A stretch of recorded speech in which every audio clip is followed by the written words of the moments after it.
आज आपल्या 5व्या अध्यायाला सुरुवात करतो आहोत.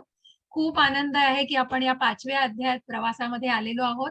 5व्या अध्यायापर्यंत या आध्यात्मिक प्रवासात आलेलो आहोत आणि मला वाटतं आता दिवाळीमुळे यावेळेला खूप कमी संख्या आहे, नाहीतर आपली भक्त संख्या असते, पण मला वाटतं दिवाळीमुळे यावेळेला संख्या खूप कमी आहे. तर हरकत नाही, जेवढे आहेत ते भक्त आपले सगळे आनंदाने या प्रवासामध्ये एकत्र आहेत. श्री श्री राधा गोविंद यांना याचा अगदी द्विगुणित शतगुणी आनंद होतोय. त्यांचं आपण दर्शन घेऊया. त्यांना साष्टांग दंडवत. श्री श्रीला प्रभुपाद यांनाही साष्टांग दंडवत आणि श्री नामनिष्ठ प्रभूजीचे मंदिराचे अध्यक्ष आहेत त्यांनाही माझा सादर प्रणाम आणि या इस्कॉनच्या टीमलाही माझा सादर प्रणाम करून आपण या 5व्या अध्यायाला सुरुवात करतो आहोत. 5व्या अध्यायाच्या आधी थोडीशी उजळणी. कर्मयोगाविषयी जे जाणलेलं आहे, जे बुद्धियोगाविषयी जाणलं, जे ज्ञान योगाविषयी जाणलेलं आहे आणि अशा या कालच्या 4थ्या अध्यायामध्ये आपण ज्ञानयोग जाणलेला आहे. मग तिथे कुठेतरी आपण भगवद्गीतेचा इतिहासही जाणलेला आहे. आणि तो इतिहास म्हणजे काय, तर भगवद्गीता अनेक वर्षांपूर्वी म्हणजे 120 दशलक्ष वर्षांपूर्वी विवस्वानांना, सूर्यदेवांना सांगितली गेली होती. अगदी तीच भगवद्गीता, परंतु कुठेतरी परंपरा खंडित झाल्यामुळे ते ज्ञान पुढे येऊ शकलं नाहीये आणि ते ज्ञान कुठेतरी लुप्त झालेलं आहे त्या खंड पडलेल्या परंपरेमुळे. आणि म्हणूनच ही पुन्हा जी भगवद्गीता सांगितली गेली ती द्वापार युगामध्ये भगवंतांनी, श्रीकृष्णांनी अर्जुनाला ही प्रत्यक्ष कुरुक्षेत्रावरती युद्धाच्या ठिकाणी वर्णन केलेली अशी ही उपदेश केलेली अशी ही 45 मिनिटं ही भगवद्गीता सांगितली गेली होती. हे ज्ञान सांगितलं गेलं होतं. आणि आपल्यापर्यंत या मनूपर्यंत जसं सूर्यदेवांनी मग विवस्वानांनी ही गीता त्यांचा पुत्र मनू जो मानव जातीचा पिता आहे आणि मनूनी आपला पुत्र इक्ष्वाकू जो रघु डायनेस्टी म्हणजे त्या रघुकुलाचे जे पिता आहेत त्या रघुकुलामधल्या जे प्रथम आहेत जे त्या इक्ष्वाकू महाराजांना सांगितलेली आणि अशा प्रकारे मानव जातीच्या ही भगवद्गीता सांगितली गेली ती जवळजवळ 200 लक्ष वर्षांपूर्वी म्हणजे 2 कोटी 2 मिलियन्स इतक्या वर्षांपूर्वी ही भगवद्गीता मानव जातीला सांगितली गेली होती. परंतु त्याच्यानंतर ते लुप्त झाल्यामुळे जशी आहे तशी या गुरु परंपरेद्वारे ही भगवद्गीता जी आपण ही श्रीला प्रभुपादांचं जशी आहे तशी हे अनुवादित जे पुस्तक बघतो आहोत, हा ग्रंथ आहे, अशा या भगवद्गीतेला आपण जाणण्याचा प्रयत्न करतोय जी प्रत्यक्ष भगवंतांच्या मुखकमलातून आलेली आहे. आणि म्हणूनच हे जे ज्ञान आहे हे ज्ञान भगवंत सांगतायत. या ज्ञान योगातून मग दुसऱ्या अध्यायापासून हे ज्ञानयोग, बुद्धियोग, सांख्ययोग या सगळ्याला आपली सुरुवात झालेली आहे. परंतु ज्ञान, मग ह्या ज्ञानाचं नुसतं ज्ञान घेऊन नाही हो. जसं काल सांगितलं परवाच्याही अध्यायात आपण की का पुढे जातोय, 5 पावलं पुढे जाऊन का 4 पावलं मागे येत आहेत, कारण कुठेतरी त्या बंधनामध्ये अडकलेलो आहे. सात्विकता असू दे, राजसिकता असू दे, तामसिकता. मग राजसिकता आणि तामसिकता तर कुठेतरी खूप खूप बोलण्याच्या बाहेरच आहे, कारण त्या त्या गुणांचीच अशी कुठेतरी किमया आहे की त्या गुणांनी मनुष्य बद्ध झालेला असतो, कुठेतरी स्वतःच्याच इंद्रिय भोगांमध्ये व्यस्त असतो. सात्विकता ही कुठेतरी मनुष्याला त्या मार्गावरती आणू इच्छित असते, परंतु कुठेतरी तो सकाम कर्मामध्ये अडकलेला असतो आणि म्हणूनच स्वतःच्या इंद्रिय तृप्तींसाठी कुठेतरी त्या गोष्टी अजूनही करत असतो. तिथे कृष्ण मिसिंग आहे हो अजून. आणि म्हणूनच ती कृष्ण भावना भावित कर्म, या कृष्ण भावना भावित कर्माला आपल्याला जाणून घ्यायचंय प्रत्येक अध्यायातून. म्हणून या प्रत्येक अध्यायातून ज्या आपण 5 विषयांना आपण बघितलं की ईश्वर, जीव, कर्म, काळ आणि जे जे 5 विषय आपण बघितले की ज्याच्यामध्ये ईश्वर आहे, जीव आहे, मग प्रकृती आहे, मग काळ आहे आणि कर्म आहे. अशा या जीवाला की ज्या जीवाची निर्मिती ही भगवंतांपासूनच झालेली आहे, या भौतिक प्रकृतीची ही निर्मिती भगवंतांपासून झालेली आहे. आणि मग त्या आध्यात्मिक आणि भौतिक अशा 2 प्रकृतीमधला फरक काल आपण जाणलेला आहे. मग जे भगवंत जे परित्राणाय साधूनां विनाशाय च दुष्कृतां परित्राणाय साधूनां विनाशाय च दुष्कृतां धर्म संस्थापनार्थाय संभवामी युगे युगे. आणि म्हणूनच कुठेतरी भगवंत हे अजन्म आहेत. ते प्रत्येक युगामध्ये धर्माचं कुठेतरी पुनःस्थापना करण्यासाठी जिथे कुठेतरी अधर्माचा वर्चस्व होत आहे, धर्माचा ऱ्हास होतो आहे आणि कुठेतरी जिथे दुष्कृत्य आणि दुष्कृत्यांनी इतकं थैमान घातलेलं आहे की त्या दुष्ट लोकांचा नाश करण्यासाठी आणि आपल्या भक्तांच्या रक्षणासाठी महाभक्त कायमच भगवंतांना विशेष आहे. आणि म्हणूनच जसं प्रल्हाद महाराजांचं उदाहरण याच्या आधी ही स्थिताधीर मुनी म्हणून आपण जाणलेलं आहे, की त्या युगामध्ये भगवंतांनी नृसिंहाचा अवतार घेऊन आपल्या भक्ताचं रक्षण केलेलं आहे. कुठलंही प्रूफ द्यायचं नव्हतं हो. कुठल्याही त्या दुष्कृत्यानं हिरण्यकश्यपू, जे हिरण्य म्हणजे सोनं आणि कश्यपू म्हणजे सगळ्याचा अगदी उपभोग घेणारं, मग असं सगळं तिथे असताना सुद्धा कुठेतरी त्या आसुरी भावनेमध्ये मग ज्याला फक्त कुठेतरी भगवंताला त्यांनी जाणलंय, स्मरलंय, पण कशासाठी? ते तप केलं, ते अगदी अघोरी कुठेतरी काय म्हणतात ना त्याला, की वेगळ्या प्रकारे तप केलं आणि एका पायावर उभं राहून कित्येक वर्ष तप केलं. परंतु उद्दिष्ट काय होतं हो? तिथे कुठेच कृष्ण भावना नव्हती. कुठेच भगवंतांचा कुठे उल्लेख नव्हता आणि म्हणूनच अशी ही फक्त स्वतःच्या स्वार्थासाठी, म्हणजे मला या तिन्ही लोकांचा राजा बनायचंय आणि म्हणून त्या प्रल्हाद महाराजांना, की कुठे तुझा नारायण? मग तू नारायण नारायण नारायण नारायण म्हणतोयस, मग इथे आहे तिथे आहे, या खांबात आहे का तुझा नारायण? आणि म्हणूनच त्या नारायणाला कुठेतरी भगवान प्रल्हाद जे अगदी वयाच्या 5व्या वर्षी सुद्धा जे नामस्मरण सतत करत होते, तो नारायण निश्चितच त्या खांबामध्ये तिथे प्रकट झालेले आहे. आणि जे प्रकट आपण नृसिंह जयंतीला खूप सुंदर असा अध्याय घेतला जातो आणि खूप सुंदर त्याची कथा, मग भागवतामध्ये खूप सुंदर कथा आहे प्रल्हाद महाराजांच्या, की कशा प्रकारे प्रल्हाद महाराजांनी मग त्यांनी जे ज्ञान दिलं आणि असुरी योनीत जन्म घेऊन सुद्धा, हिरण्यकश्यपू सारख्या राक्षसाच्या पोटी जन्म घेऊन सुद्धा किती किती हे निर्मळ आणि शुद्ध असं भक्ताचं रूप होतं त्यांचं. आणि अशाच या शुद्ध भक्तासाठी, त्या भक्ताच्या रक्षणासाठी भगवंतांनी त्या खांबातून प्रकट झालेले आहेत भगवंत. अशाच प्रकारे भगवंत सांगतायत, की म्हणूनच जेव्हा अर्जुनाने प्रश्न विचारला, की मग विवस्वानांना सांगितलीस आणि मलाही तू ही गीता सांगतोयस, मग तू तसाच कसा आहेस? कशा प्रकारे समकालीन आहोत आपण. कारण अर्जुन आणि भगवंतामध्ये काहीच अंतर नव्हतं हो तेव्हा. अर्जुन आणि भगवंत अगदी समवयस्क होते आणि म्हणूनच अर्जुनाला हा प्रश्न पडलाय, की मग तू मलाही सांगताना तसा आहेस, मग तेव्हाही तू तसा होतास, मग कसं असं शक्य आहे? हा प्रश्न जेव्हा पडला तेव्हा भगवंतांनी सांगितलंय. मग ज्या प्रकारे मी म्हटलं, की आपल्याला नसते हो आपल्या माता-पित्यांची निवड करणं, पण तेच जेव्हा वसुदेव आणि देवकीच्या, मग वसुदेवाच्या मनात जन्म घेतलेला आहे भगवंतांनी. वसुदेवाच्या मनात आले, जे देवकी मातेच्या मनात आले, जिथून ते हृदयामध्ये ज्यांनी हृदयामध्ये प्रकट झालेले आहेत देवकी मातेच्या, आणि तिथून मग कुठेतरी देवकी मातेच्या उदरी, देवकी मातेच्या पोटी त्यांनी जन्म घेतलेला आहे. असं हे प्रकट होणं, मग जिथे देवकी मातेला कंसासारख्या त्या दृष्ट भावानी कुठेतरी मारण्याचा प्रयत्न केला, तिथेच ती भावना आणि तिथेच भगवंत प्रकट झालेले आहेत. भगवंत प्रकट होण्याची भावना ती झालेली आहे, की ज्या ठिकाणी कुठेतरी शुद्ध भक्ताचा आणि कुठेतरी त्यांच्या भक्ताचा आणि त्या देवकी मातेसारख्या पुण्य माऊलीचा वध करण्याचा प्रयत्न करतोय. मग त्या कंसानेही कृष्ण कृष्ण कृष्ण कृष्ण केलं हो आयुष्यभर, पण मनात भावना काय? तर द्वेषी भावना. आणि म्हणूनच आपल्याला पुढे जाणून घेतलं आपण, की ज्या शिशुपालाचं सुद्धा द्वेष, जसा कंसाचा, जसा आपण या हिरण्यकश्यपूचा ऐकलं, अशा द्वेषी भावना, मत्सराची भावना. आणि म्हणूनच तेम तथा प्रपद्यन्ते, की जशा प्रकारे भगवंताला स्मरलं गेलंय, त्याच प्रकारे भगवंतांनीही ते शत्रुत्व निभावलेलं आहे मग. आणि अशा या दृष्ट लोकांचा, म्हणून त्या शिशुपालाचाही तिथे अगदी राजसूय यज्ञ चालू असताना सुद्धा त्या पवित्र ठिकाणी, जिथे राजे सुद्धा त्याच्यावरती धावून गेले, की इतके अपशब्द तो बोलत होता भगवंतांविषयी. आणि मग कृष्णाने सगळ्यांना शांत केलं आणि त्यांनी सांगितलं, मी ही गोष्ट बघतो. आणि म्हणूनच ज्या वेळेला 151वा शब्द वापरला गेला, तिथेच त्याचं शिरच्छेद झालेला आहे. परंतु त्याला मोक्ष प्राप्ती म्हणून याच्याही मोक्ष प्राप्ती त्याला झाली, कारण सुदर्शन चक्र हे भगवंतांचं होतं. ज्या भगवंतांच्या सुदर्शन चक्राने त्याचा शिरच्छेद झालेला आहे. आणि मग कुठेतरी उपरती, मग कुठेतरी त्या मोक्ष प्राप्तीच्या मार्गाला लागलेले आहेत.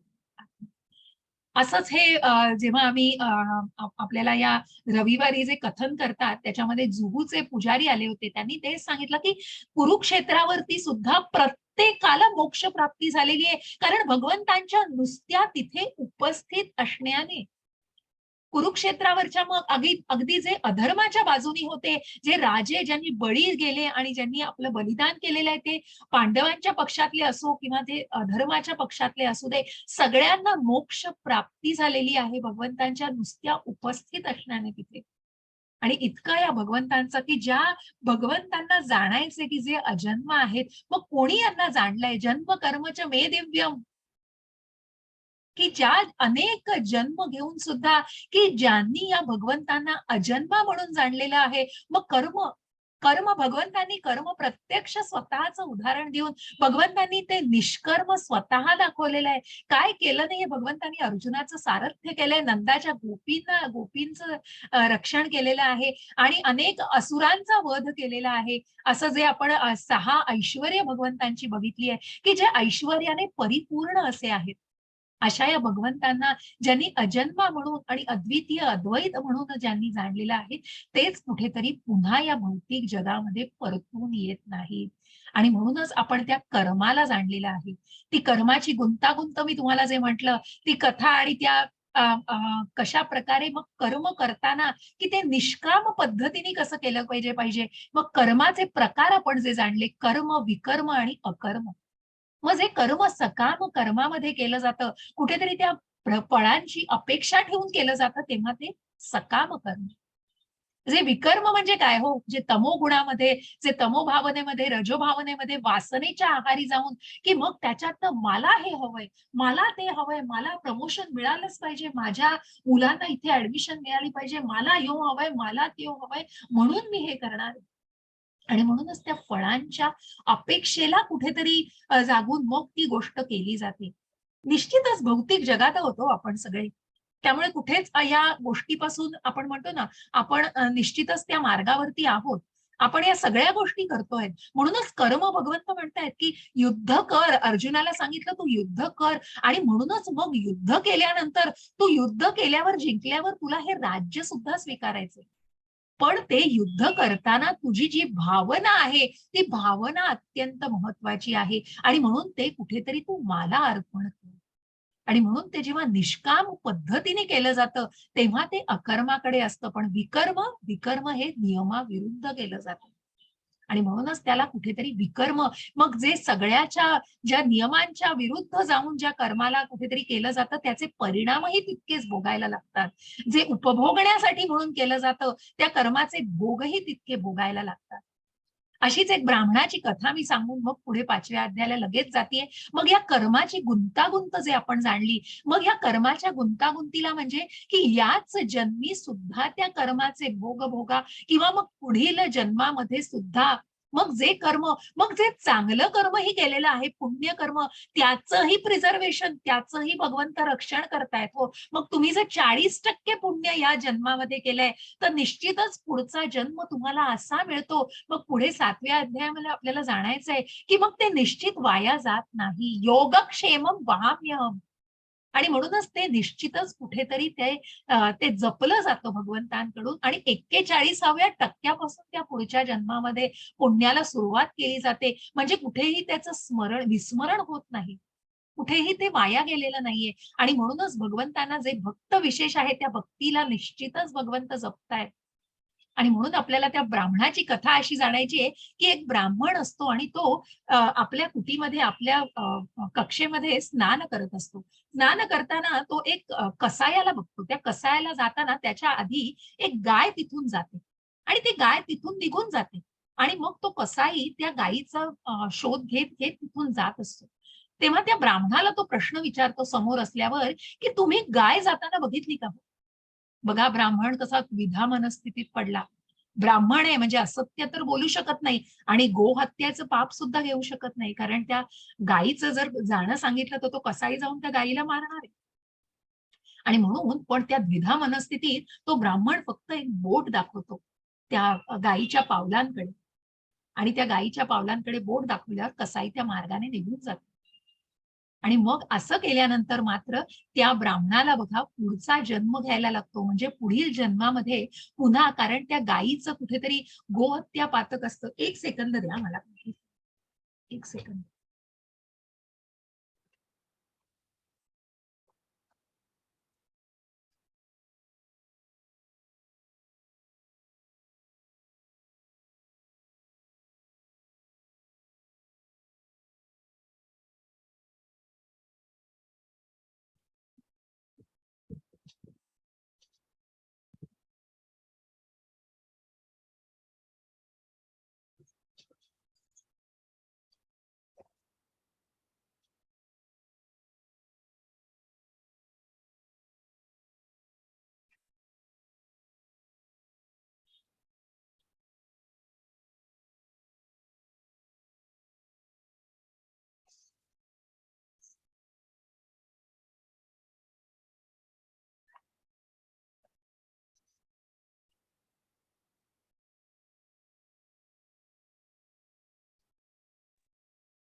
आवाज नाहीये माऊली.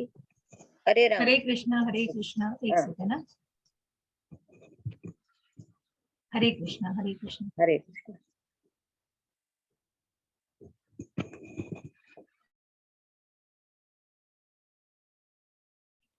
ओके, थँक्यू माताजी. हरे कृष्ण.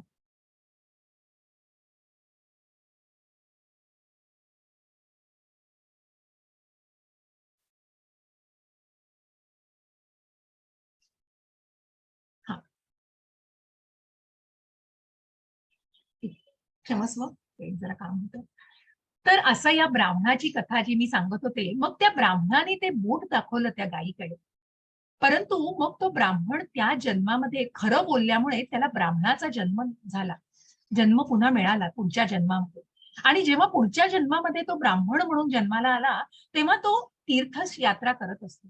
आणि ती तीर्थयात्रा करताना तो एके ठिकाणी निवासाला राहतो. आणि एके ठिकाणी निवासाला राहिला असताना तिथे त्या ब्राह्मणाच्याच ठिकाणी राहतो. मग त्या ब्राह्मणाला तो विनंती करतो की मी तुमच्या वरांड्यामध्ये झोपू शकतो का? तर त्या वरांड्यामध्ये तो झोपतो तिथे.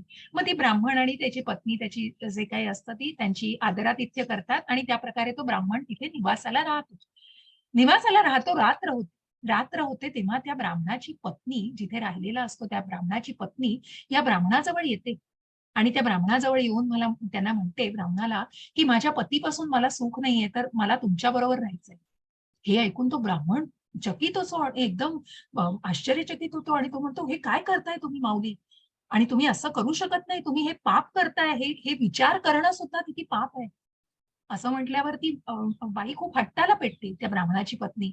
परंतु मग हा ऐकत नाही असं बघितल्यावर, ब्राह्मण ऐकत नाही असं बघितल्यावर ती ब्राह्मणाची पत्नी आत जाते आणि आपल्या पतीचा खून करते. पतीला आपल्या मारते, हत्या करते पतीची.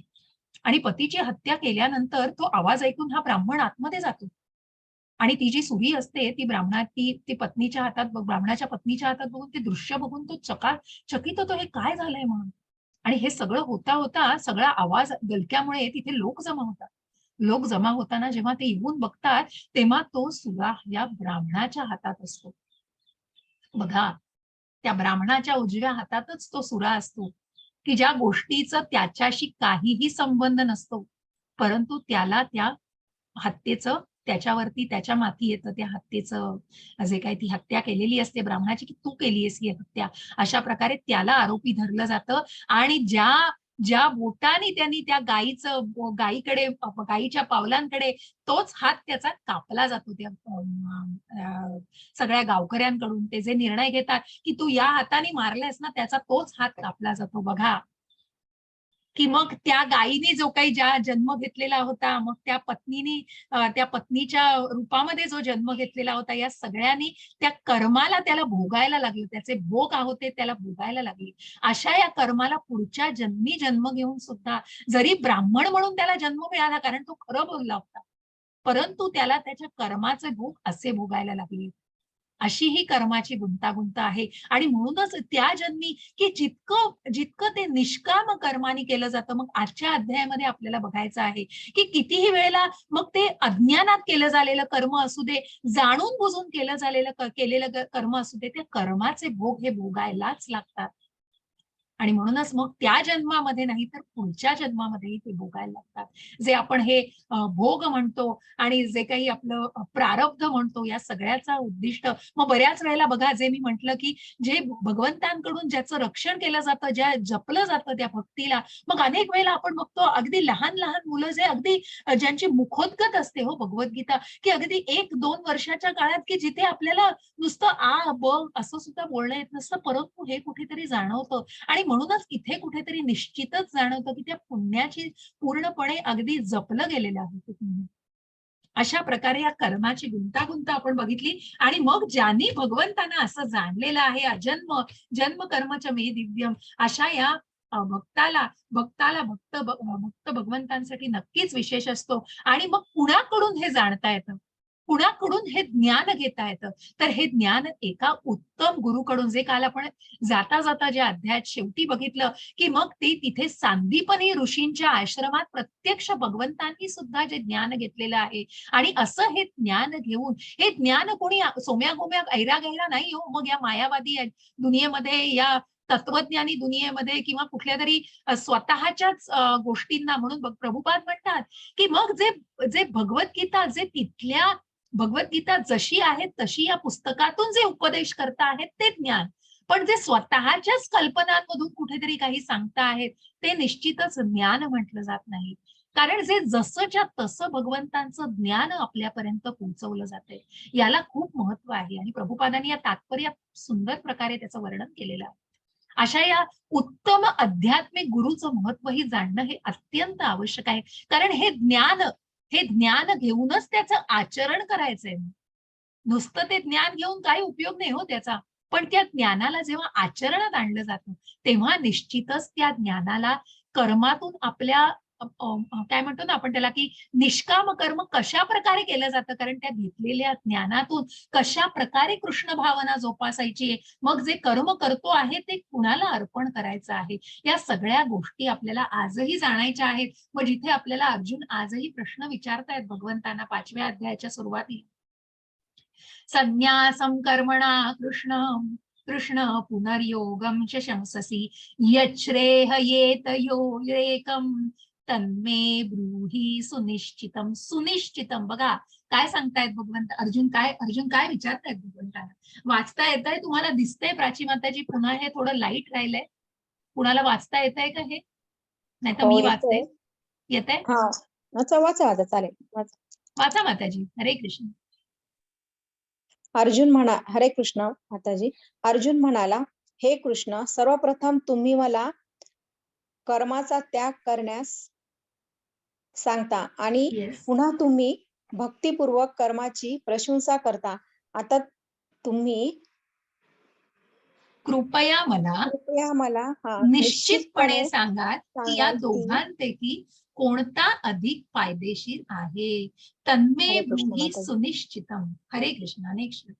आणि म्हणूनच मला हे जाणून घ्यायचंय, तू मला सांगितलंस की कर्म कर आणि कर्म या सगळ्या आपण जे थोडस पुन्हा उजळणी म्हणून या स्लाइड्स आहेत, खूप मी याच्यावर जात नाही कारण ऑलरेडी आपण अर्धा तास याच्याबद्दल बोललेलो आहोत. हे पुन्हा 3ऱ्या अध्यायातलं आणि 4थ्या अध्यायातलंच पुन्हा आहे. ज्या शिशुपालांविषयी मी सांगितलंय, ज्ञानाविषयी जे सांगितलं, अज्ञानामुळे तुमच्या अंतःकरणात निर्माण झालेल्या शंकांचं ज्ञानाच्या शस्त्रांनी, म्हणूनच त्या ज्ञानाचं महत्व जाणं आणि हे ज्ञान उत्तम गुरुकडून घेतलं. गुरु, साधू आणि शास्त्र याला ज्यांना पडताळून जेव्हा हे कर्म केलं जातं तेव्हा निश्चितच ते निष्काम कर्मातून अकर्माकडे वाटचाल करत असतं. आणि म्हणूनच हे भारता, योगाने सज्ज होऊन उभा राहा.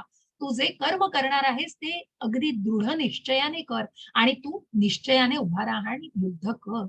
आणि म्हणूनच अशा या शेवटच्या श्लोकामध्ये सुद्धा भगवंतांनी अर्जुनाला सांगितलंय की तू दृढ निश्चयाने उठ आणि युद्ध कर. म्हणून मग अर्जुनाला प्रश्न का पडला, कारण तू एकीकडे मला कर्म कर सांगतो आहेस की मग तू जे आपण 3ऱ्या अध्यायामध्ये बघितलं की कर्म संन्यास नाही, की कर्माचा त्याग करू नकोस, तर तू कर्माला योग म्हणजे कर्माने भगवंतांशी जोडला जा. कुठेतरी ते कर्म तू भगवंतांना अर्पण कर, त्याच्या फळांविना ते कर्म करायला शिक. आणि म्हणूनच हा कर्माचा त्याग हा जरी योग्य असला तरी तो कर्माच्या त्यागापेक्षा सुद्धा भक्ती ही श्रेष्ठ आहे आणि ही भक्ती फक्त या निष्काम कर्मातूनच मिळेल. श्री भगवान वाच, भगवान सांगतायत. मग भगवानांनी ती शंका भगवंतांनी दूर केलेली आहे. संन्यासः कर्मयोगश्च निःश्रेय सकरावुभौ तयोस्तु कर्म संन्यासात कर्मयोगो विशिष्यते. बघा, कर्मयोगो विशिष्यते. हरे कृष्ण. हरे कृष्ण माताजी. परम आत्म्याने उत्तर दिले, कर्माचा त्याग आणि भक्ती हे दोन्ही मुक्तीसाठी चांगले आहेत, परंतु या दोघांपैकी भक्ती सेवेतील कार्य कर्म त्यापेक्षा श्रेष्ठ आहे. हरे कृष्ण. कर्म त्यागापेक्षा नाही, ठीक, कर्म त्यागापेक्षा श्रेष्ठ आहे. हरे कृष्ण. हरे कृष्ण. हरे कृष्ण माताजी. आणि म्हणूनच भगवंतांनी जे 4थ्या अध्यायात अर्जुनाला की तू उठ, दृढ निश्चयाने युद्ध कर, कारण तू युद्ध टाळून संन्यास घेऊन काही साधणार नाहीयेस. तू एक क्षत्रिय आहेस. तू हातात भिक्षापात्र घेऊन भिक्षा मागू शकत नाहीस. एकतर तुझा तो धर्म म्हणजे तुझं कर्म, ज्या वर्णाश्रम धर्मामध्ये आपण जाणलं की एक ब्राह्मण, एक क्षत्रिय, क्षुद्र आणि वैश्य हा भगवंतांना प्राप्त करू शकतो, तो आपल्या यज्ञातून प्राप्त करू शकतो, आपल्या आपल्या नियत कर्मातून, आपल्या विहित कर्मातून जे शास्त्राने सांगितलेलं आहे. आणि म्हणूनच कुठल्याही जन्माने नाही, कुठल्याही धर्माने नाही, जात-पात ही सगळी मनुष्याची आहे हो, मनुष्याचं हे करायचं.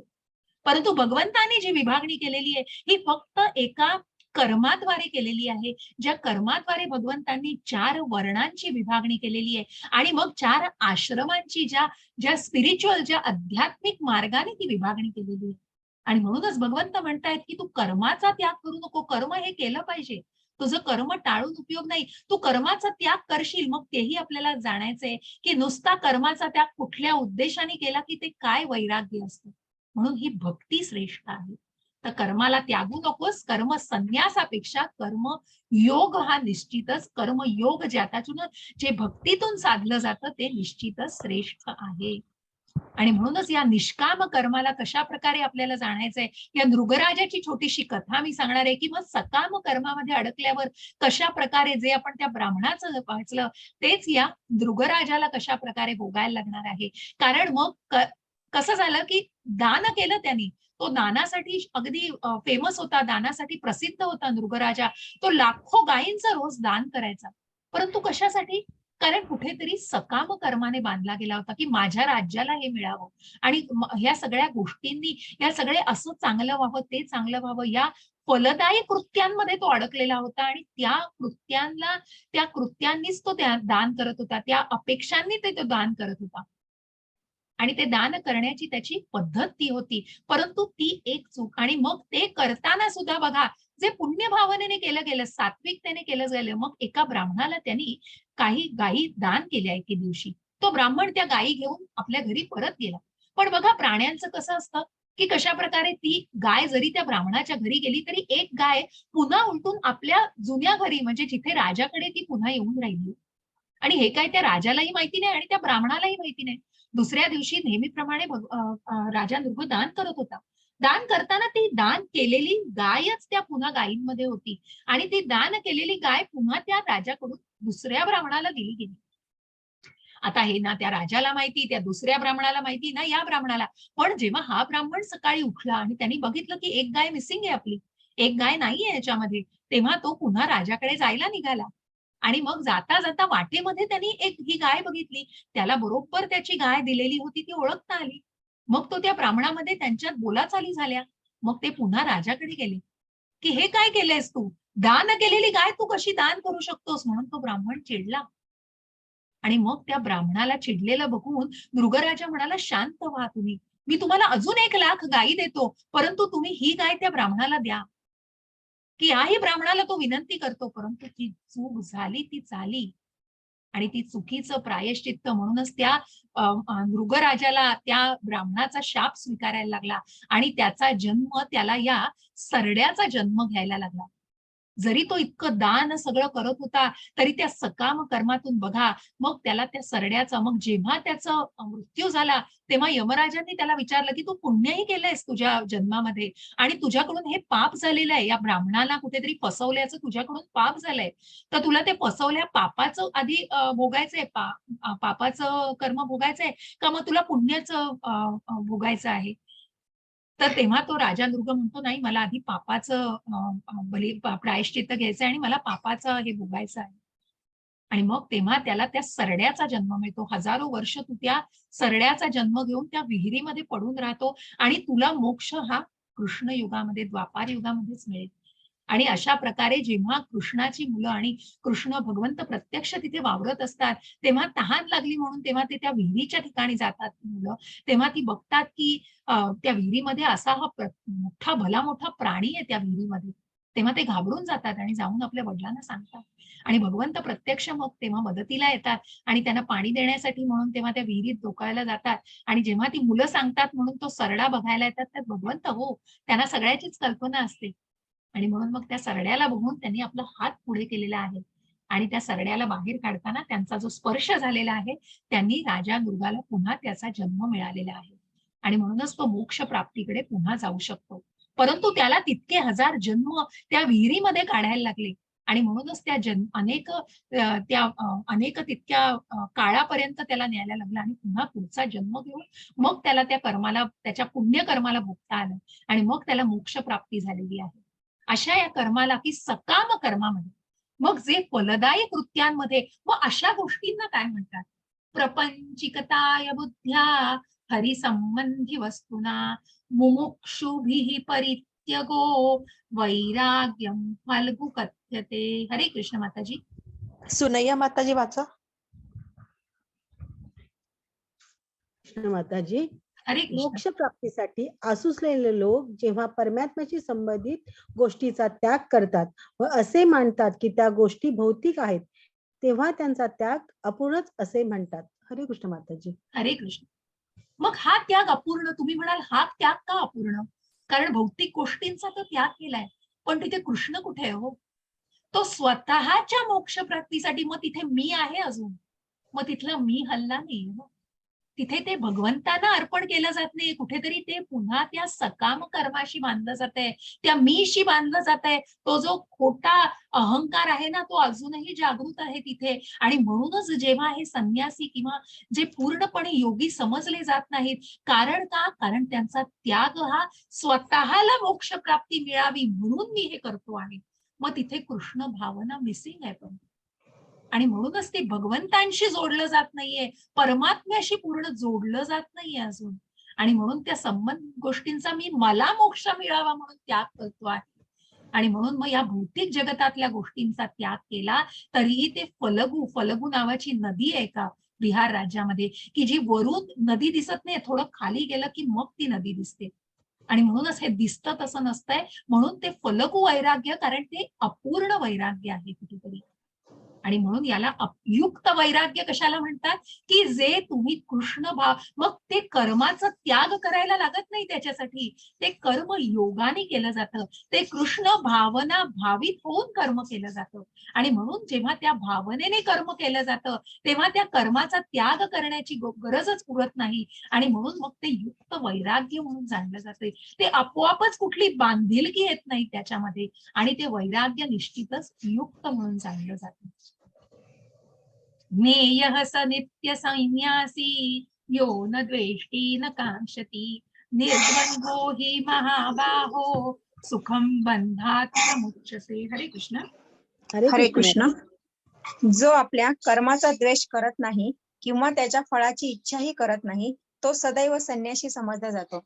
हे पराक्रमी अर्जुना, सर्व द्वैतापासून मुक्त झालेला असा मनुष्य भौतिक बंधनावर सहज विजय मिळवून पूर्णपणे मुक्त होतो. हरे कृष्ण माताजी. हरे कृष्ण. मग अशी व्यक्ती जी स्वतःच्या इंद्रियांना नियंत्रित करून आणि मग त्या आसक्तीला, त्या इंद्रिय विषयांच्या वासनांना, त्या आसक्तीपासून स्वतःला कुठेतरी दूर ठेवून जेव्हा त्याच्या फळाचीही, मग त्या कर्मातून मिळणाऱ्या फळाची कुठेही आसक्ती नसते, कारण त्या भक्तीच्या टप्प्यावर बघा हो, मग हे भक्तीचे 9 टप्पे आपल्याला जे जाणायचे आहेत, त्या टप्प्यावरून आपल्याला जाताना निश्चितच ती निष्ठा, आणि ती निष्ठा, साधू संग आणि भजन क्रिया, आणि मग कुठेतरी अनर्थ निवृत्ती होऊन मग तेव्हा भगवंतांकडे जी आसक्ती केली जाते, तेव्हाच ती समाधिस्थ अवस्था आणि भगवंतांवर प्रेम अशी भावना निर्माण होऊ शकते. अशी ही व्यक्ती त्या फळांची आसक्ती सोडून भगवंतांच्या प्रेमाची आसक्तीमध्ये निश्चितच स्वतःला लीन करत असते. आणि म्हणूनच तो पूर्ण संन्यासी, तो योगी जेव्हा संन्यासी समजला जातो, जेव्हा तो स्वतःच्या मनावर संन्यास मिळवतो, स्वतःच्या मनाला, इंद्रियांना आणि बुद्धीला ताब्यात मिळवतो. आणि अशाच व्यक्तीला, अशा द्वैतापासून मुक्त झालेली जी व्यक्ती असते, ती निश्चितच स्वतःला त्या भौतिक बंधनांपासून मुक्त करू शकते. अशी ही व्यक्ती समोर आपल्याला दिसतीये, जे हरिदास ठाकूर, जे चैतन्य महाप्रभूंच्या काळातले हरिदास ठाकूर, जे ज्यांना नामाचार्य म्हटलं जायचं, 3 लक्ष वेळा ते आपला नाम जप करायचे असा त्यांनी पण केलेला असतो. आणि तो नाम जप पूर्ण झाल्याशिवाय ते अन्नही ग्रहण करत नाहीत, झोपत नाहीत, कुठल्याही गोष्टी, इतर गोष्टी न करत ते पूर्णपणे त्या नाम जपामध्ये असतात. आणि असे 3 लक्ष चैतन्य महाप्रभूंनी त्यांना ती नामाचार्य पदवी म्हणून दिलेली आहे. असे हे हरिदास ठाकूर. मग ज्या काळामध्ये अनेक असे विकृत लोकही होते की ज्यांनी त्यांना पडताळून बघायची कुठेतरी दुर्बुद्धी ज्यांना झाली. आणि असा एक काशीम होता की ज्यांनी त्यांच्याकडे एका वेश्येला पाठवलं. हरिदास ठाकूर आपला नामजप करत होते आणि त्यांना कुठेतरी त्यांची परीक्षा घेण्यासाठी या मनुष्याने वेश्येला त्यांच्याकडे पाठवलं. आता ती वेश्या त्यांच्याकडे गेली आणि ती वेश्या गेली होती तेव्हा तिने सांगितलं की मला तुमच्याशी बोलायचंय. हरिदास ठाकूर म्हणाले निश्चितच मी तुमच्याशी बोलेन, पण त्याच्या आधी माझं एक वचन जे मी पूर्ण करायचं, माझा पण मला पूर्ण करू दे आणि मग मी तुमच्याशी निश्चित बोलेन. मग पुन्हा हरिदास ठाकूर आत जातात आणि आपल्या नामजपाला सुरुवात करतात. आपला नामजप पूर्ण करतायत रात्र होते. ही वेश्या त्या दरवाजाबाहेर थांबून बराच वेळ थांबते, रात्र होते आणि मग मात्र ती तिथून निघते. असा एक दिवस जातो, दुसरा दिवस जातो, तिसरा दिवस जातो. तिसऱ्या दिवशी मात्र त्या वेश्येचा राग अनावर होतो आणि मग ती तडक आतमध्ये जाते आणि ती हरिदास ठाकूरांना विचारते की काय तुम्ही इतकं करताय की ज्यासाठी माझी वाट बघण्यासाठी लोक आतुर असतात आणि माझी वाट बघत असतात, तिथे तुम्ही मला वाट बघायला लावताय, इतकं काय करता आहात तुम्ही? हरिदास ठाकूर शांत अगदी होऊन उत्तर देतात की मी याच प्रश्नाची वाट बघत होतो. आणि मग ते नामजपाचा महिमा त्या वेश्येला सांगतात. ती वेश्या तिथल्या तिथे स्वतःच्या केसाचं मुंडन करून तिथे तुळशी वृंदावनापाशी बसते, म्हणजे स्वतःला त्यांना समर्पित करते, त्यांना शरणांगत जाते आणि तिथे ती नामजपाला सुरुवात करते. प्रत्यक्ष दीक्षा घेते ती हरिदास ठाकूरांकडून. बघा, साधू संग लव मात्रे, की कशा प्रकारे त्या वेश्येच्या कुठल्याही गोष्टीचा प्रभाव त्यांच्यावर न होता, परंतु इतक्या शुद्ध निर्मळ भक्ताचा प्रभाव त्या वेश्येवरती झालेला आणि तिचं मनपरिवर्तन होऊन तिने तिथल्या तिथे दीक्षा घेऊन तिथे नामस्मरणाला सुरुवात केलेली आहे. की सगळ्या भौतिक गोष्टींना सोडून तिने स्वतःला अगदी त्या भगवंतांच्या नामस्मरणामध्ये लीन केलेलं आहे. अशा या शुद्ध भक्ताला काय म्हणायचं? ब्रह्मण्याधाय कर्माणि संगं त्यक्त्वा करोति यः लिप्यतेन स पापेन पद्मपत्रमिवाम्भसा. हरे कृष्ण. हरे कृष्ण माताजी. जो मनुष्य आसक्तीशिवाय आपले कर्तव्य करतो, परमात्म्याला दोनदा आले ते, परमात्म्याला समर्पण करतो, त्याच्यावर पाप कर्माचा प्रभाव पडत नाही. असे कमळाच्या पानाला पाण्याचा स्पर्श होत नाही. हरे कृष्ण माताजी. हरे कृष्ण. ज्या कमळाच्या पानाचं उदाहरण दिलंय बघा, की मग कमळाच्या पानावरती पाणी जरी तुम्ही घातलं तरी ते पुन्हा टाकल्यावर ते पाणी आहे की नाही, त्या पाण्याचा तिथे ओलं होत नाही ते पान त्या पाण्याने. आणि म्हणूनच त्याच्यावर तशाच प्रकारे ज्या व्यक्तीवरती, ज्या हरिदास ठाकूरांवरती त्या वेश्येच्या कुठल्याही गोष्टीचा प्रभाव झाला नाही आणि त्या भौतिक वासनेला, त्या काम वासनेला ते कुठेही मोहित बळी पडले नाहीत, कारण त्या इंद्रियांच्या आसक्तीमध्ये ते स्वतःच्या 9 दारांमध्ये इतके बद्ध होते की त्यांना कुठल्याही या आसक्तीला ते बळी पडले नाहीत आणि या आसक्तीशिवाय ते आपलं कर्तव्य करत होते. आणि असं कर्तव्य करताना म्हणजे ती वेश्याच कुठेतरी समर्पित होऊन परिवर्तित झालेली आहे. म्हणून त्याच्या पापकर्माचा, त्या वेश्येच्या कुठल्याही पापकर्माचा त्यांच्यावरती परिणाम झाला नाही. अशा या व्यक्ती इतक्या शुद्ध असतात की त्या कमळाच्या पानाप्रमाणे त्यांच्यावर कुठल्याही दुष्ट, कुठल्याही पापी गोष्टींचा प्रभाव होत नाही. जसे हे आपले श्रीला प्रभुपाद आहेत की ज्यांनी अनेक हिप्पींमध्ये काम केलं, अनेक जे आपण बघायचो अंमली पदार्थ जे सेवन करतायत, अशा अनेक, जिथे तुम्ही उभे राहू शकणार नाही अशा मनुष्य वस्तीमध्ये जाऊन ते राहिलेले आहेत. परंतु त्यांच्यावरती त्या पापी गोष्टींचा कुठलाही प्रभाव झाला नाही, कारण कृष्ण भावना इतकी दृढ होती मनामध्ये की त्या व्यक्तींच्या प्रत्येकाच्या मनामध्ये मग अनेक अंमली पदार्थांच्या आहारी गेलेल्या, अधीन झालेल्या कित्येक लोकांना त्यांनी ट्रान्सफॉर्म केलेलं आहे, परिवर्तित केलेलं आहे. अनेक हिप्पी लोकांचं परिवर्तन केलेलं आहे. मन परिवर्तन का? कारण कृष्ण भावना इतकी दृढ होती आणि त्या इतक्या दृढ कृष्ण भावनेने त्यांच्यावर कुठल्याही पापी गोष्टीचा प्रभाव न पडता त्याच्या विरुद्ध त्यांनी कृष्ण भावना त्यांच्यामध्ये उद्युक्त निर्माण करण्याचा प्रयत्न केलेला आहे. अशी ही व्यक्ती कशी असते तर विद्या विनय संपन्ने ब्राह्मणे गविहस्तिनी शुनिचैव स्वपाकेच पंडितः समदर्शिनः. हरे कृष्ण. सुनैया माताची वाचा. हरे कृष्ण माताजी. हरे नम्र कृष्ण. सुनिया ऋषी माताजी, खऱ्या तुमचं ज्ञानाने तुमचं वाचन विद्वान. झालं ना? हॅलो सुनया माताजी, हा बोला माताजी. तुमचं वाचन झालं ना? स्वाती माताजी वाचतील, मग मी वाचन, परत तुम्ही वाचा. आपण रोटेट पद्धतीने वाचू. ओके. हो, ओके, नक्की, ग्रेट नक्की. माताजी, ग्रेट. हरे कृष्ण. नम- हरे नम्र कृष्ण. ऋषी खऱ्या ज्ञानाने विद्वान आणि सौम्य ब्राह्मण, एक गाय, एक हत्ती, एक कुत्रा आणि कुत्रा खाणारा बहिष्कृत समान दृष्टीने पाहतात. हरे कृष्ण माताजी. हरे कृष्ण. अशी ही व्यक्ती बघा की जे विद्या विनय संपन्ने, मग त्या ज्ञानाने इतकी परिपूर्ण असते की ज्याने परमेश्वराला जाणलेलं असतं, त्या भगवंतांना जाणलेलं असतं, आणि आत्मा हा या आत्म साक्षात्कारी भावनेने की प्रत्येक जीवामध्ये तो परमात्मा स्थित आहे, प्रत्येक जीवामध्ये तो परमात्मा निवास करतो आहे, असा हा नम्र, मग तो नम्र ऋषी असो खऱ्या अर्थाने, मग जो विद्वान ब्राह्मण आहे तो सगळ्यांना समदृष्टीने बघतो आहे आणि प्रत्येकामध्ये तो भगवंतांना बघतो आहे. समदर्शिनः असा पंडित, अशी व्यक्ती सर्वांना समान दृष्टीने बघतीये आणि म्हणूनच ती कुठेतरी त्या व्यक्तींचं परिवर्तन करू शकते. मग ज्या हिप्पी लोकांमध्ये आणि ज्या अनेक ज्या अंमली पदार्थांच्या आहारी गेलेल्या व्यक्तींमध्ये जेव्हा प्रभुपाद स्वतः राहिले, तेव्हा त्यांनी त्यांच्यामध्येही परमात्म्याला बघितलं आणि त्या परमात्म्याला जागृत केलेलं आहे. आणि म्हणूनच ते त्यांना परिवर्तित करू शकले. इतकं सामर्थ्य, इतकी दृढ भावना त्यांच्यामध्ये होती, कारण कृष्ण भावना इतकी दृढ होती त्यांच्या मनामध्ये. म्हणून अशी व्यक्ती कुठल्याही त्या पापी भावनेला आसक्त होत नाही आणि कुठल्याही गोष्टींमध्ये आनंद, त्या क्षणभरपूर सुखामध्ये आनंद मानत नाही. त्या भौतिक सुखामध्ये कुठेतरी जे अगदी क्षणभंगूर आहे, हो, जन्म मृत्यू जरा व्याधी या सगळ्यामध्ये या बंधनात अडकलेलं, मग ते सुख मिळतंय भौतिक जगामध्ये, कबूल आहे, हे सुख तुम्हाला उपभोगायचं आहे, पण ती भावना महत्वाची आहे. हो, कारण ते सुख येणार आहे, मला हे हवंय, मला ते हवंय, मी माझ्या ह्याच्यावर करतोय, मी भोगता आहे. मग पुढे जाऊन बघायचं आपल्याला भोगत्याला कशा प्रकारे जाणायचंय आपण.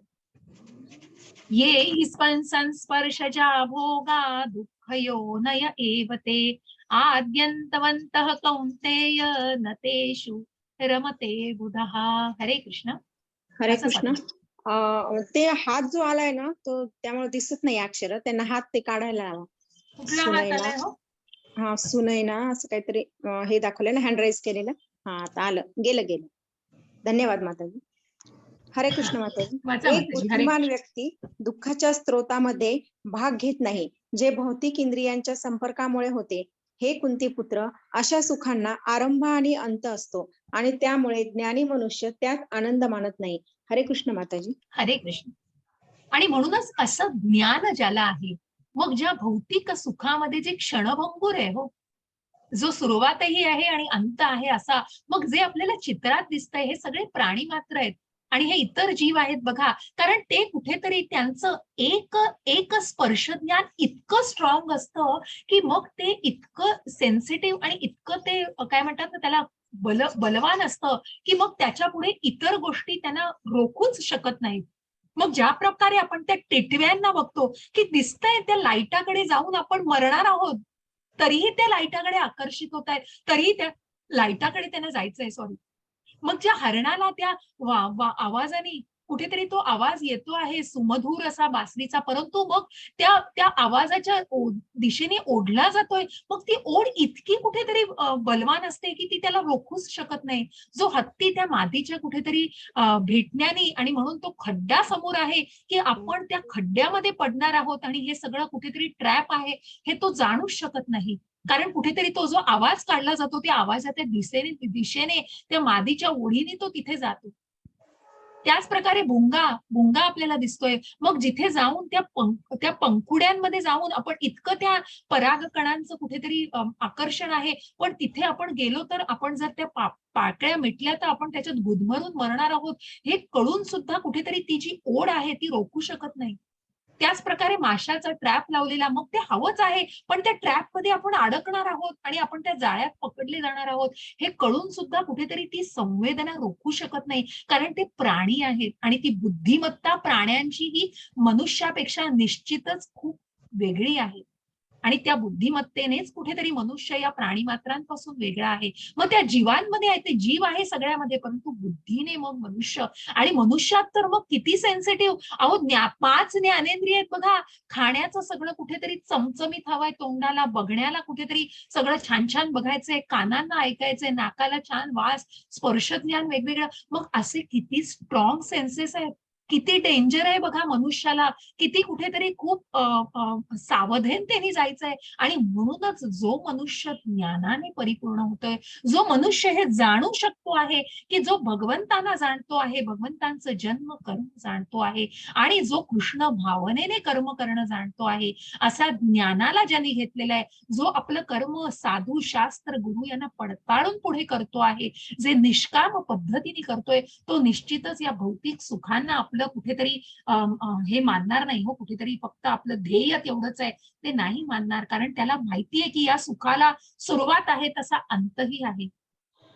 म्हणून ती भावना जागृत करणं, त्या ज्ञानाने ती भावना, कृतज्ञतेची भावना असणं हे खूप महत्वाचं आहे. आणि तीच भावना कुठेतरी इथे मिसिंग दिसते या लोकांमध्ये, ज्यांच्यामध्ये रजोगुण आहेत, तमोगुण. मग त्या परस्त्रीबद्दल इतकं आकर्षण वाटावं की मग ती वासना, जे आपण काल कामात क्रोधात बघा, की काम क्रोधाला कुठेतरी, की जी काम वासना, मग तो इतका मोठा शत्रू आहे की मग त्या कामातून क्रोधाला आणि क्रोधातून त्या मनाचा भ्रम, मग त्या बुद्धीचा नाश, आणि मग अधःपतन होतं. मग हे द्रव्य मला पाहिजेच आहे, कुठल्या का मार्गाने मिळू दे, मला प्रमोशन हे कुठल्या का मार्गाने मिळू दे, पण मला ते हवंच आहे. मग ते अधर्माच्या, मग ते कुठला तरी इल्लीगल मार्ग असू दे, कसाही असू दे, पण मला ते हवंय. ही जी वासना आहे, त्या वासनेलाच कुठेतरी नियंत्रित करायचंय. म्हणून त्या ज्या आकृतीला परत परत आठवा. जी इंद्रिय आहे, जे मन आहे, जी बुद्धी आणि जो आत्मा आहे. म्हणून या आत्म्याला जर धार्मिक अन्न दिलं, आध्यात्मिक मार्गावरती आणलं, तर निश्चितच ती बुद्धी, मन आणि इंद्रिय हे नियंत्रित राहणार आहे. आणि म्हणूनच मग त्या इंद्रियांना नियंत्रित करू शकताय. मग मी भोगता आहे, मला हे मिळालंय, मला सगळं माझ्यामुळेच, मी माझ्या कर्तृत्वावर हे करतोय. मग जिथे मी म्हंटल की जिथे कर्माचे भोग, मग कर्म करताय, मग त्या कर्माचे भोगही भोगा. परंतु जिथे प्रत्यक्ष भगवंतांसाठी जेव्हा ते कर्म केलं जातं, भोक्तारम यज्ञ तपसाम सर्व लोक महेश्वरम सुहृदम सर्वभूतानां ज्ञात्वा माम शांती उच्चती. जिथे त्या शांती सूत्राला जाणलं जातं की भगवंत प्रत्यक्ष भोक्ता आहेत, भगवंत प्रत्यक्ष सर्वोच्च नियंत्रक आहेत, जे सच्चित आनंद आहेत, जे पूर्णपणे शाश्वत आहेत, ज्ञानाने परिपूर्ण आहेत, आणि जे आनंदमय आहेत, जे आपला प्रिय सखा आहेत. आणि भगवंत आपला प्रिय सखा, सुहृद आपला प्रिय सखा भगवंत, असं हे शांती सूत्र जाणू शकतो आपण. हरे कृष्ण. हरे कृष्ण माताजी.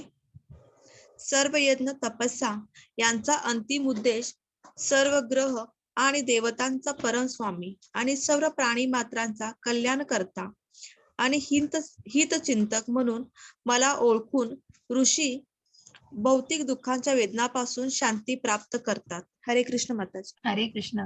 आणि म्हणूनच ज्या आपण पंडितांना बघितलं, ज्या ऋषी, की जे स्वतःला त्या मनाचा संन्यास, मग ते योगी कर्मी, हे फक्त त्या कर्माला त्याग करून, मग कर्माचा त्याग नकोय, कर्माचा संन्यास नकोय, त्या कर्म योगातून कुठेतरी मनावर, बुद्धीवर, ज्ञानेंद्रियांवर नियंत्रण मिळवून, आणि सर्व यज्ञ तपस्या यांचा अंतिम उद्देश, ज्या विष्णूचा आपण तिसऱ्या अध्यायामध्ये, की ही यज्ञ विष्णूला अर्पण केले जातात. अंतिम उद्देश सर्व ग्रह आणि देवतांचा परम स्वामी, सर्व प्राणीमात्रांचा कल्याण करता, हितचिंतक जेव्हा म्हणून भगवंतांना जाणलं जातं. बघा किती सवंगडी, ज्या गोलोकामध्ये ते सवंगडी, किती भगवंतांचा सुंदर प्रकारे त्यांचं साथ आणि त्यांची संगत आहे त्यांच्या बरोबर. आणि असं हे सुहृद आणि अशा या भगवंतांना सुद्धा भक्तांचा हा सहवास हवा असतो. आणि म्हणूनच मला ओळखून, की ज्या कारणांचे कारण, परम कारण, त्या परम तत्वाला, ज्या पुरुषोत्तम योगामध्ये आपल्याला ते अजून सखोल प्रकारे जाणायचं आहे, अशा या परम कारणाला जे जाणता आहेत, ज्या परम तत्वाला जे जाणता आहेत, असे ऋषी भौतिक दुःखाच्या वेदनांपासून शांती प्राप्त करतात. निश्चितच ते स्वतःला त्या गोष्टींपासून दूर ठेवू शकतात. हरे कृष्ण. इति पंचमोध्याय समाप्तः. सुंदर असा कर्म संन्यासापेक्षा कर्मयोग आणि त्याही पेक्षा भक्तीच्या मार्गाने की तू कर्माचा संन्यास करू नको, तू युद्ध कर आणि ते भगवंतांना अर्पण कर. मग ही भक्ती आणि ही कृष्ण भावना आपल्याला बघायची आहे. आणि ती ज्ञानाने या मग मग जिथे जिथे मी म्हंटल की जिथे मायावाद, जिथे स्वतःचं तत्वज्ञान, तिथे फक्त अज्ञान आहे. हो, मग त्या ज्ञानाचा या सगळ्या शास्त्र जे गुरु शास्त्र साधू, मग गुरु कशातून ज्ञान देतात? ज्यांना दृष्टांत झालेला आहे तेच तुम्हाला ज्ञान देऊ शकतात. मग मी म्हणतो तीच पूर्व दिशा, मी म्हणेन तसं मी वागणार, मग ते ज्ञान नाही. हो, त्याला ज्ञान नाही म्हणत. प्रभुपादांनी तेच सांगितलंय, जे कृष्णाचा उपदेश गीतेमधून दिलेला आहे, जे प्रत्यक्ष भगवंतांच्या मुखकमलातून आलेलं आहे ते ज्ञान, बाकी सगळं अज्ञान. हो, मग त्या ज्ञानाला परिपूर्णपणे आपल्याला जाणायचंय. जो हे जाणतोय तो निश्चितच या भौतिक सुखांच्या या काय म्हणतो ना क्षणभंगूर अशा आणि या बंधनांमध्ये स्वतःला अडकवणार नाही. आणि म्हणून असे ऋषी मुनी ज्यांनी मग ज्या व्यास मुनींविषयी ज्या नारद जे कर्मी आहेत, या सर्वांनी मग त्या मार्गावरती कशा प्रकारे शांती या गोष्टींपासून मुक्त स्वतःला त्या परमतत्वाला त्यांनी जाणलेलं आहे पुरेपूरपणे. आणि मग प्रत्येकाच्या मनामध्ये मग ज्यांनी दक्षाच्या मुलांना की ज्यांनी मार्गदर्शन केलंय, ज्यांनी मोक्षारी जे आपण म्हणतो ना की ज्यांचं साधूपासून मग वाल्याचा वाल्मिकी ज्यांच्यामुळे झाला, मृगारी जो होता, जो कुठेतरी प्राण्यांची हत्या करायचा, अर्धवट हत्या करायचा, त्या मृगारींचा मृगारी ऋषी या नारदांच्या ज्ञानामुळे झालेला आहे. आणि ते ज्ञान, हे ज्ञान आचरणात आणून जेव्हा ते वागलं जातं तेव्हा निश्चितच ते कुठेतरी त्या कर्माला अकर्माकडे वळवत असतं. हरे कृष्ण. कुणाला काही प्रश्न असतील तर विचारा. आपला अध्याय समाप्त झालेला आहे 4:30 व्हायच्या आधीच, तर आपण इथेच अध्याय संपवतो आहोत. कोणाला प्रश्न असतील तर काही निश्चित विचारू शकता. मी दोन्हीचं रेकॉर्डिंग तुम्हाला आज पाठवेन निश्चितपणे. हरे कृष्ण माताजी. बोला माताजी. हरे कृष्ण. हरे कृष्ण. मी उद्या 3-3:30 पर्यंत येणं होईल का नाही सांगता येत नाही माझं. आले तर हरकत नाही माताजी, हरकत नाही. आहेत प्राची माताजी आहेत, सुनैना माताजी आहेत, त्यामुळे तुम्हाला जसं जमेल तशी सेवा द्या माताजी, काही हरकत नाही. ठीक आहे. हरे कृष्ण माताजी.